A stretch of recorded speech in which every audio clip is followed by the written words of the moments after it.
Hello, konnichiwa. I'm Sakura. It's time for Sakura's totally biased and personal ranking of the creepiest characters in JoJo's Bizarre Adventure. I'm a huge JoJo fan, so fair warning. I kinda go off when we hit the top 3. Like, I couldn't shut up about them. Oh, and heads up, there will be spoilers. So if you're not caught up, you've been warned. Okay then, let's get into it. Shiwachi! Coming in at number 5, it's Tamami Kobayashi. If you were expecting Shigechi to show up first, nice instincts, but nope.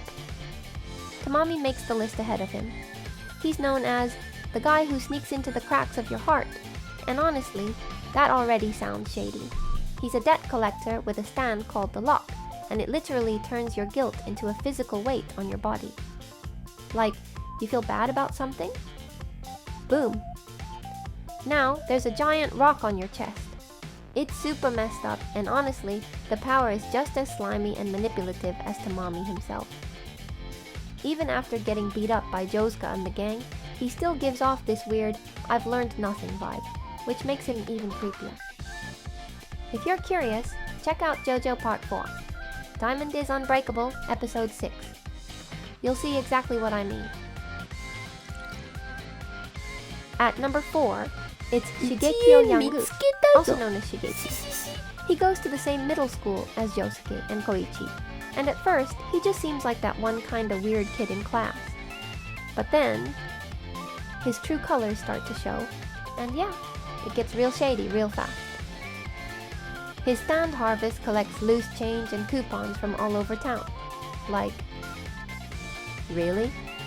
That's your power? Petty and greedy? Honestly, I already didn't like him at this point. He just gave off that stingy energy. He starts out working with Josuke and Okuyasu to make money, and they even agree to split it 3 ways. But the moment they hit it big, he's like, all this money is mine, and just straight up loses it. The look on his face when he snaps, pure human greed. I mean it. It was disturbing. That expression alone earned him a spot on this list. Yeah. I know what happens to him later, and it's tragic. But the selfishness, the betrayal, that ugly side of him, I just can't unsee it. Still super gross to me. Coming in at number 3, it's Chocolata. This guy used to be a doctor. Used to be. But turns out, he'd fake diagnoses just so he could operate on healthy patients for fun, and even mess with their anesthesia mid-surgery to watch them suffer. Yeah, that level of twisted. He eventually got kicked out of the hospital, duh, and the gang Passione took him in. But the core of Chocolata's personality is pure evil. He just wants to make people suffer.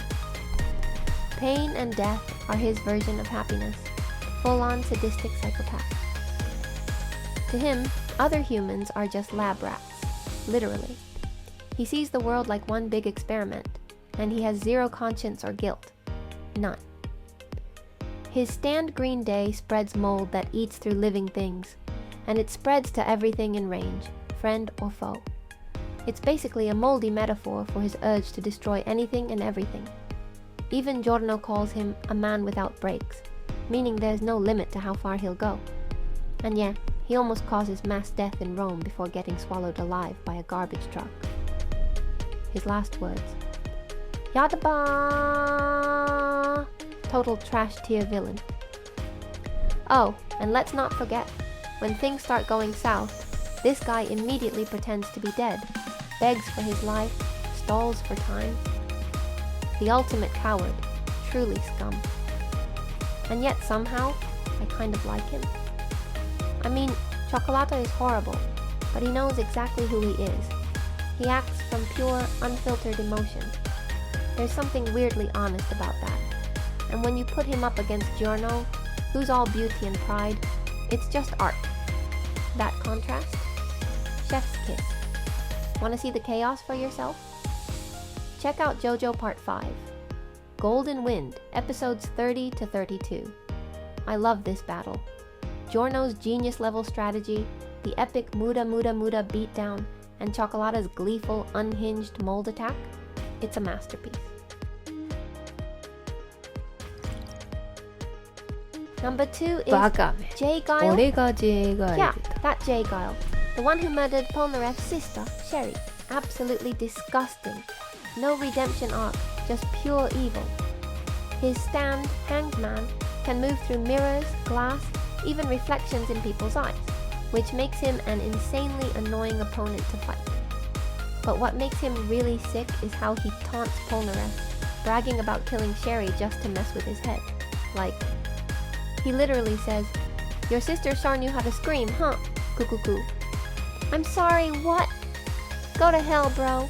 And it doesn't stop there. He even uses Avdol as a human shield mid-fight. Just peak cowardice. The way he fights is sleazy, slimy, and downright vile. And let's be real, everything about him screams gross. His personality, his face, his voice, he's just the worst. Zero empathy, zero shame, just a complete piece of garbage. Thankfully, he gets what's coming to him. Kakyoin figures out the trick behind his stand using the angle of light reflection, and together with Polnareff and Silver Chariot, they take him down. Watching him get skewered by Chariot? So satisfying. So deserved. And of course, he dies without a shred of remorse. No begging, no regret, just spitting insults till the end. It really drives home how utterly beyond saving he was. He's the definition of ugliness and madness combined. And for me, J. Guile is easily one of the most disturbing villains in all of Part 3. If you're ready to rage with me, go watch JoJo's Bizarre Adventure, Stardust Crusaders, episodes 10 through 12. Sakura's verdict? So gross it made me physically uncomfortable. That's why he's sitting pretty at number 2. And finally, the number 1 spot goes to Yoshikage Kira. シアーハートアタック You probably saw this one coming. He's the final boss of Part 4, a serial killer hiding in the peaceful town of Morio. He's murdered over 50 women, specifically targeting those with beautiful hands. And get this, he carries around their severed hands like they're his girlfriends, talking to them, feeding them, even taking them on little dates. Yeah, he's that unhinged. When the hand starts to rot or stink, he literally breaks up with it and finds a new victim. Rinse and repeat. This was his routine. Also, when his urge to kill spikes, his fingernails grow at a visibly insane rate, like they shoot out with sound effects. He even keeps track of their growth, logs the lengths, and stores the clippings. The anime nails this with some super creepy visuals. Definitely worth watching if you want to feel uncomfortable. Kira's entire life revolves around keeping up the appearance of a quiet, normal guy. But deep down, he's driven by this twisted need to satisfy his sexual urges through murder. And the worst part? When he's finally about to be taken down, he plays the victim, saying stuff like, "Why is this happening to me? I just wanted a peaceful life." Bro, you killed 50 women and dated their hands. Sit down. Ironically, his death is kind of poetic. He gets hit by an ambulance. Instant karma. Honestly, couldn't have asked for a more trashy end for a trashy human. As a woman myself, I can't even begin to imagine someone being that obsessed with hands, to the point of killing for them.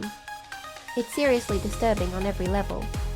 Oh, and fun fact, Kira's design was inspired by David Bowie. So yeah, he might look like a total hottie. But underneath that sharp suit and cool vibe, just straight up nightmare fuel? No contest. Yoshikage Kira is by far the creepiest character in JoJo, and rightfully takes the number 1 spot. He first appears in JoJo Part 4, Diamond is Unbreakable, episode 17, but really becomes the focus from episode 21 onward. Go watch it if you haven't. Just maybe not alone at night.